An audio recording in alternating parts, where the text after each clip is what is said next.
Welcome to Biscuits and Jam from Southern Living. I'm Sid Evans, editor-in-chief of Southern Living magazine, and I'm talking with legendary musicians and celebrated chefs about family, food, songwriting, and Southern culture. I can't tell you how excited I am about today's guest. Her first name alone is known around the world, and so is her voice. Long before she became a huge star, she came from a little cabin and a poor family in the hills of Tennessee. But that never took away the magic of Christmas. We believed in Santa Claus, but we lived so far back in the mountains, he never found us. We believed in him. We figured he was going to find us one day. But in the meantime, we made a lot of things for each other, homemade toys Mom and Dad made for us. And so it was just a special time, Christmas season. You just felt different.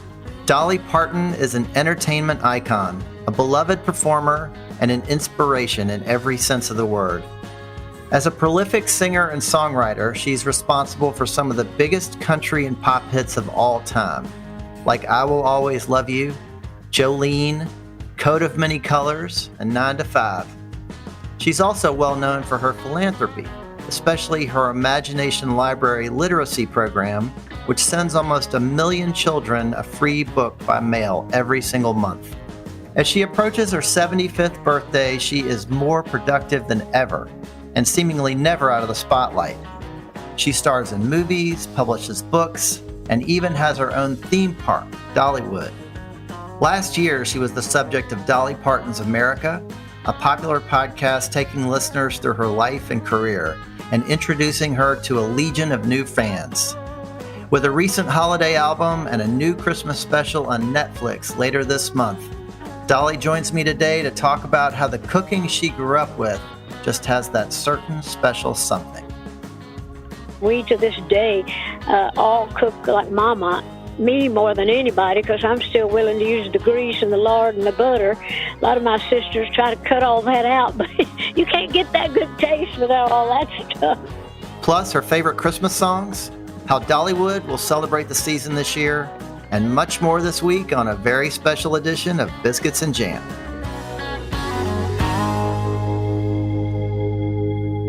Dolly Parton, welcome to Biscuits and Jam. Biscuits and jam, I love that. And I love biscuits and jam. I love biscuits with anything. Where am I reaching you right now? Well, I'm at my home in Nashville. So I'm just sitting here by my fireplace, my little nightdress, and sitting by the fire talking to you, just like a real Southern girl in real Southern living. I love it. I've had my biscuits and jam, by the way. So, Dolly, it's October now, and you know that means that we're already thinking about Christmas at Southern Living. I'm wondering if you can describe Christmas Day in the cabin where you grew up. Was there a highlight for you? Well, when you're growing up like that, Christmas was just a special time. Mama always made things special. She was just one of those special people that I've always said she could tell you anything, make it sound good. You cook anything, make it taste good. And of course, Daddy, we just had simple life back then, back in the very early days. Daddy would always cut our tree, and we would decorate it ourselves with all of our homemade ornaments and all the things that Mama would help us put together. And of course, Mama would always tell the story of Christmas, and it was just a joyful time. At that time, she read the Bible a lot, so we knew the real story. So she made that all come to life with us. And we believed in Santa Claus, but we lived so far back in the mountains, he never found us. So we believed in him. We figured he was going to find us one day. But in the meantime, we made a lot of things for each other, homemade toys Mom and Dad made for us. And so it was just a special time, Christmas season. You just felt different. And it just felt, like there's some kind of magic in just the whole idea of it being Christmas. Did your family go to church on Christmas or on Christmas Eve? Oh, of course. My grandpa was a preacher. And so we always celebrated our Christmas and our little presents and all on Christmas Eve. And then we would go to church on Christmas Day because my grandpa's church, so he insisted that we all knew the true meaning of Christmas. So we would sing all the Christmas songs, all the great Silent Night, Little Town of Bethlehem, and all those great Christmas songs that were, about Jesus, Go Tell It on the Mountain and all that. So, yeah, that was always a big part of us, was going to church anyway on Wednesday nights and Sunday nights and Sunday school because of my grandpa. But Christmas, we would have felt like we would have been in big trouble if we didn't go to church on Christmas. And did your mom do most of the cooking? Yes, she did. She taught us girls how to cook. There's 5 of us girls, and Mama didn't die till she was like 80, so all of us knew all the Mama's recipes, and we, to this day, all cook like Mama. Me more than anybody, because I'm still willing to use the grease and the lard and the butter. A lot of my sisters try to cut all that out, but you can't get that good taste without all that stuff.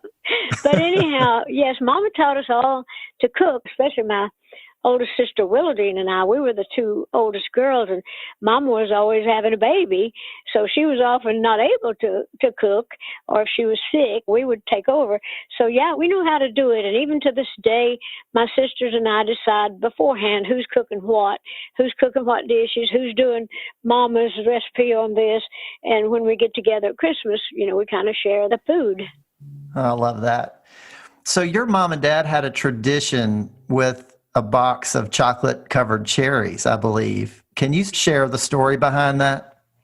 Well, that was all they could ever, I guess, afford. Because, like I say, we didn't have the money to buy gifts, but Mama would always buy Daddy a pack of handkerchiefs and a box of chocolate-covered cherries, and Daddy would always buy her a box of chocolate-covered cherries, and then they just swapped the box of candy. Of course, we all ate it, but it was just their tradition. And to this day, my husband and I do the same thing. I buy him a box of chocolate-covered cherries, and he buys me some.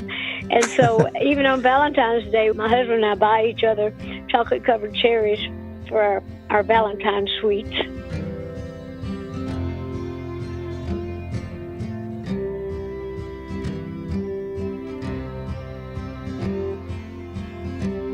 So was there a Christmas carol or song that you loved more than all the others? I don't think so. I just loved all of those great songs, and I did an album years and years ago, and I did a lot of those songs like Little Town of Bethlehem, Silent Night, and that was my very first Christmas album. And then I recorded again an album with Kenny Rogers. But I loved all those songs, really. I was always drawn to the ones about Jesus, like the ones that were so picturesque, Little Town of Bethlehem, and the things that are so visual. And so I loved them all. But I enjoyed, like, the fun songs.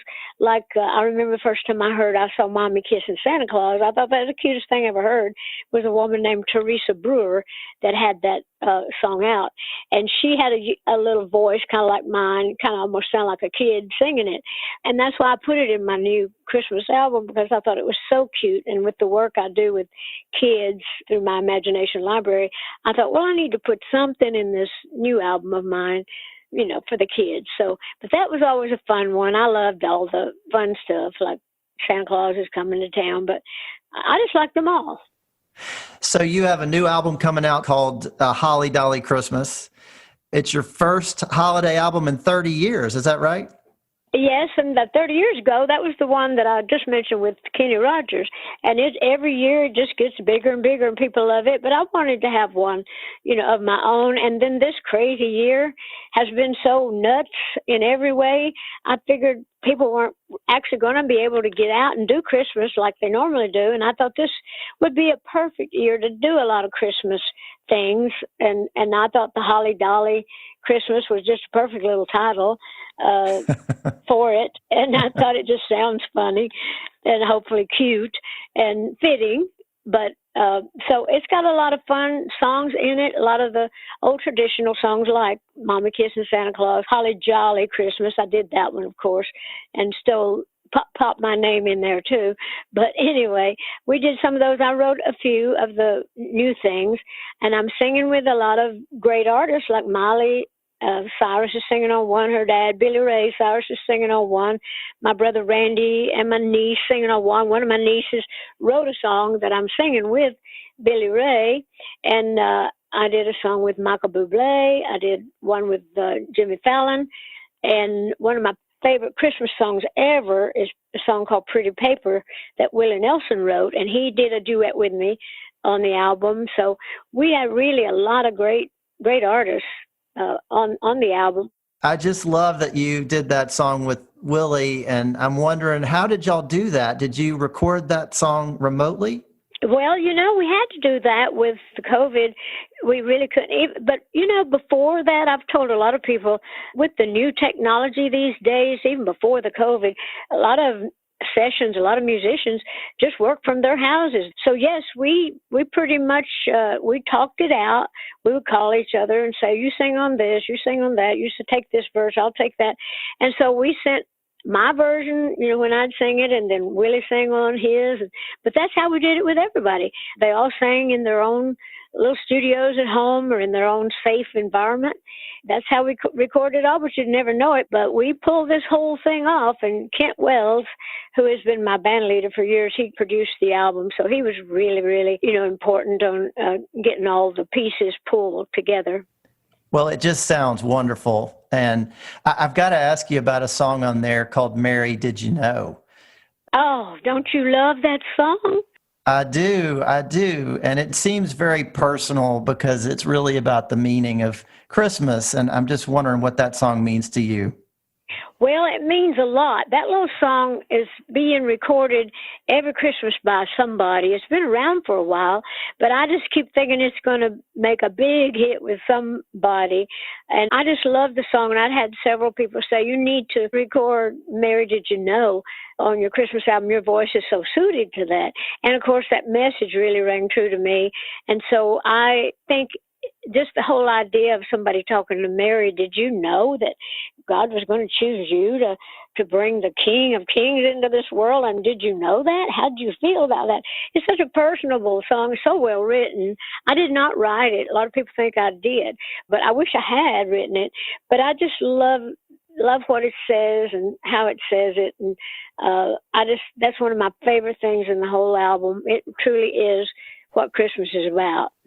Dolly, would you mind singing just a little bit of it?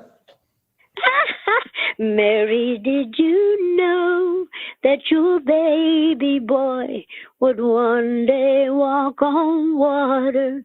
Mary, did you know that your baby boy would save your sons and daughters? Did you know that your baby boy has come to make you new? This child that you deliver will soon deliver you. Mary, did you know that your baby boy will give sight to a blind man? Mary, did you know? Anyway, it just goes on to talking about, did you know this child that you delivered would one day deliver you? It's just such a well-written song. It sure is. Well, so you also have a new Netflix musical coming out called Christmas on the Square, and it was directed by a fellow Southerner and a friend of yours, I believe, named Debbie Allen, and I'm just curious about that connection and how that came to be. Well, actually, Debbie Allen, she directed it and she choreographed it. But Debbie and I have been friends for at least 35 years. So we met early on in our early days in L.A. through my friend and my manager, Sandy Gallen, who passed away a couple of years ago. But anyway, we met through him. And so we just stayed friends. And Sam Haskell, I guess he represented Debbie as an agent. Sam Haskell, who is executive producer and my partner in our production company that's been producing all these things. Anyway, he had known her also. So when we got ready to do this musical, I wrote all the songs for it, and Sam said, "What do you think about Debbie choreographing and directing it?" I said, "I think that's a brilliant idea." So that's kind of how that happened, and it was a great idea. So she did a wonderful job. We had Christine Baranski, who's a great actress, and Treat Williams, who's a great actor.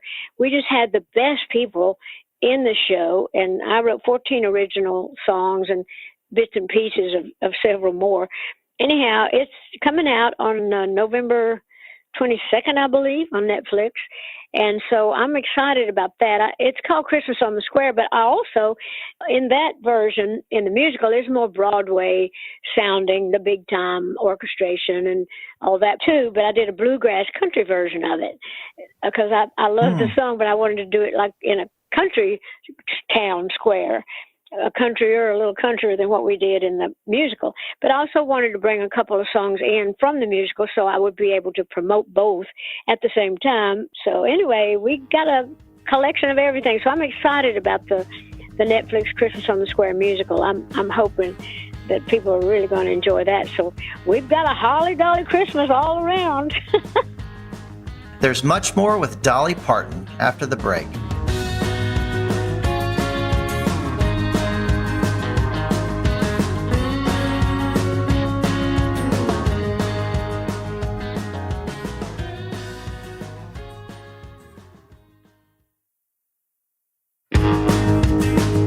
Welcome back to Biscuits and Jam from Southern Living. I'm Sid Evans, and we're talking with the one and only Dolly Parton.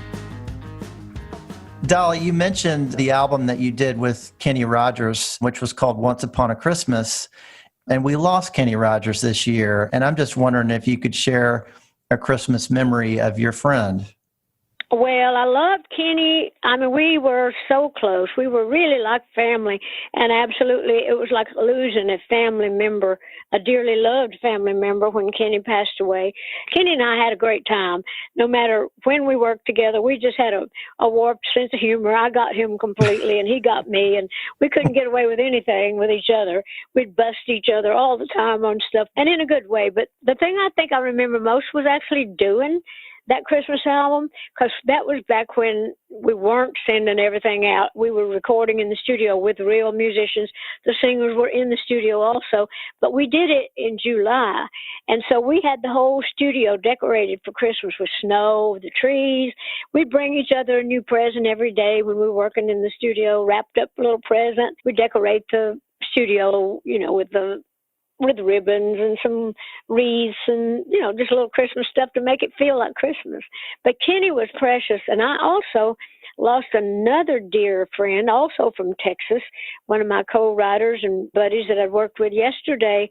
Mac Davis passed away. Oh, and yes, and we wrote a lot of songs together. And he, of course, has written some of the greatest songs of all time, like In the Ghetto and Stop and Smell the Roses, Watching Scotty Grow. But anyway, he and Kenny were very much alike, and they were good buddies. They were both from Texas. So I've lost a lot of my dear friends in the last few years, and that hurts a lot. But I really think of Kenny every day. Well, Dolly, I've got to ask you about Dollywood. I know that Christmas is a huge thing there, and I'm just wondering what y'all are doing this year and what you're excited about. Well, of course, like everybody else, we took a big, big hit with the COVID. And when we did finally get to open, we were smart about it, and we've done really well. In fact, we're doing better than all the parks in the United States as far as like the success we've had coming back and all that. So we're not totally up to regular standards with what we usually do, but we are excited about our fall festival, the Luminites, and that's going to be a big thing. And we're going to go ahead with our Christmas with all those millions of lights and all the shows and stuff that we have. And so we're excited about the fall winter season. If things continue to go well, we're very alert. We're doing all the things that are right, the social distancing, and everybody has been good enough to wear a mask and not make a big deal of it. Of course, everybody has their choices to make, and I respect and understand all that. But I really believe that if there's anything we can do to stop this virus and to keep control of it, that we should. But we're hoping to have a wonderful Christmas season there as well, unless something happens we don't know yet. Yeah, everybody's just got to kind of be ready for anything.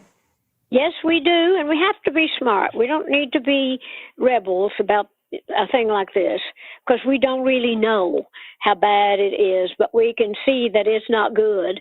And to lose one life is bad enough, but to lose, thousands, hundreds of thousands, and millions more worldwide, with the virus. So it's evidently something real. And since we don't know, and I think that's the greater fear, I call it the panic-demic more than the pandemic. I think people have panicked, and understandably so.